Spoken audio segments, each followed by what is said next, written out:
Okay, my name is Zachary Power. I am from Nampa, Idaho, and um, I don't know, something weird and unique about me is I beat Super Mario Bros. With one life the whole game.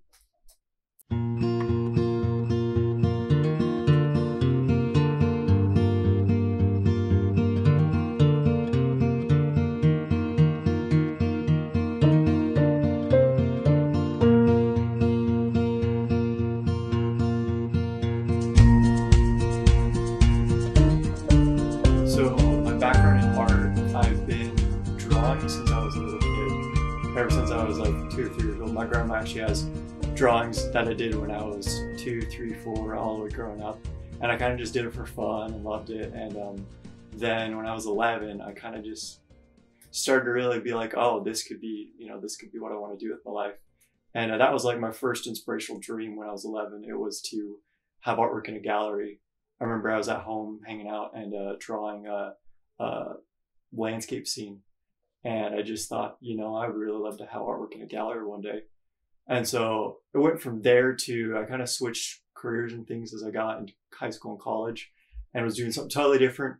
And I was just kind of kidding myself because everything else, when I was doing regular classes, I was always drawing at home. My degree, I have a bachelor's degree in art with an emphasis in drawing. So I do a lot of drawing and painting both. And I'm actually working towards getting either a master's degree or just progressing so I can get into teaching. One of the big moments for me was so when I first got into college, I was doing physics as a major. And I thought there's no way I can make money doing art. It's not a viable career. And I loved science, so I was doing physics as my major, taking all the core classes for it. And as I was getting through the classes, I was just busy and stressed all day, every day. And then anytime that I had free time, I was drawing, doodling, trying to just make up my own kind of artwork. And people were asking me like, oh, could you draw this for me? Blah, blah, blah. Just that kind of stuff. And I remember there was a moment when I was just about to finish that semester and I was actually talking to my mom about it. And I was stressed out and tired and I did not like where I was going.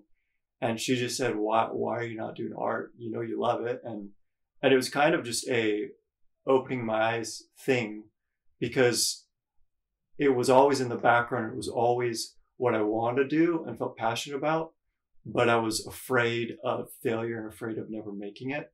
So I just kind of pushed it off to the side. And I think that point, out of all the people, it was mom who actually told me you should go for it. And so I made the switch. And then I started doing all art classes semester 2 later. And that's when just like everything changed.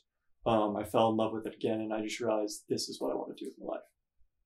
I think everybody who thinks about art or hears about art always hears that stigma, the starving artist, the struggling artist.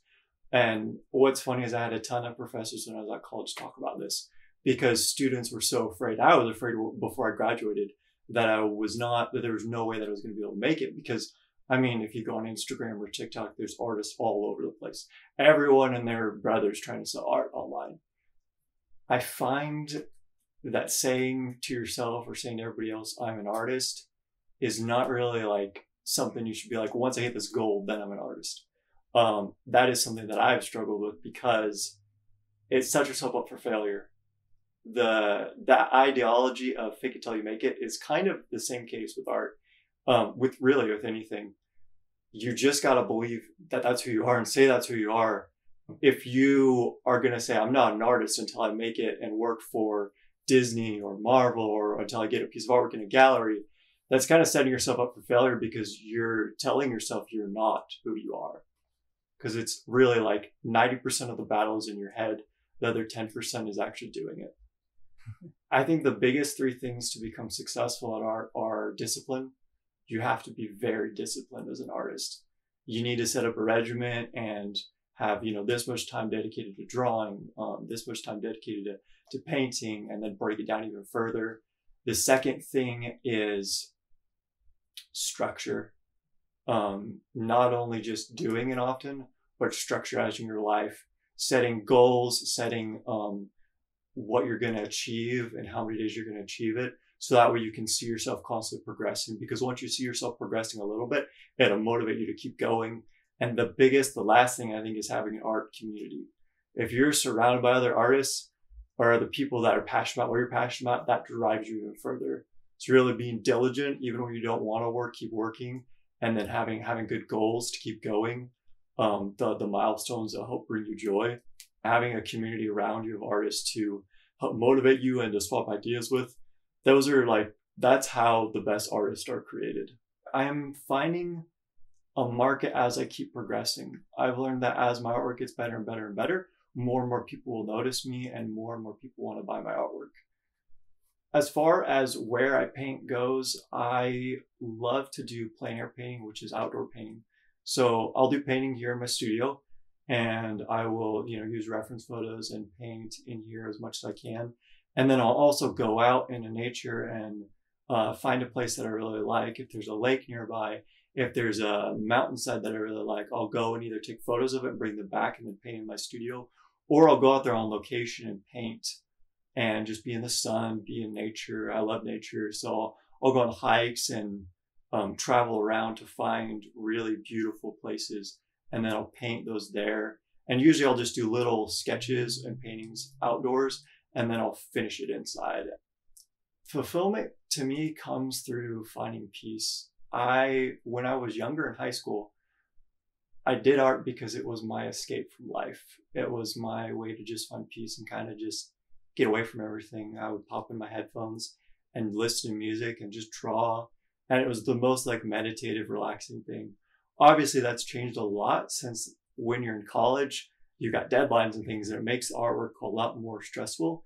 And right now, feeling like I've got to be able to provide for myself with art makes it more stressful, but I still find that it's drawing and painting is my peaceful place. It's where I just kind of escape everything that's going on in my life and find joy and fulfillment. So I don't think it really is necessarily I find joy in, I'm successful now. It's more of the process itself is really what can be super fun and engaging, learning new things, having accidents happen while you're painting and finding out something really cool from it. It's just a wonderful experience to have. Don't let anybody tell you that you're not an artist. The only person that decides whether or not you're an artist or not is yourself. And if you think that somebody else, even if they're an amazing artist, can tell you that you are or are not an artist, or you can't do it, they're wrong. You can do it. You just have to decide to do it. It's hard work, but if you want to do it, you can do it. So don't ever give up on your dream.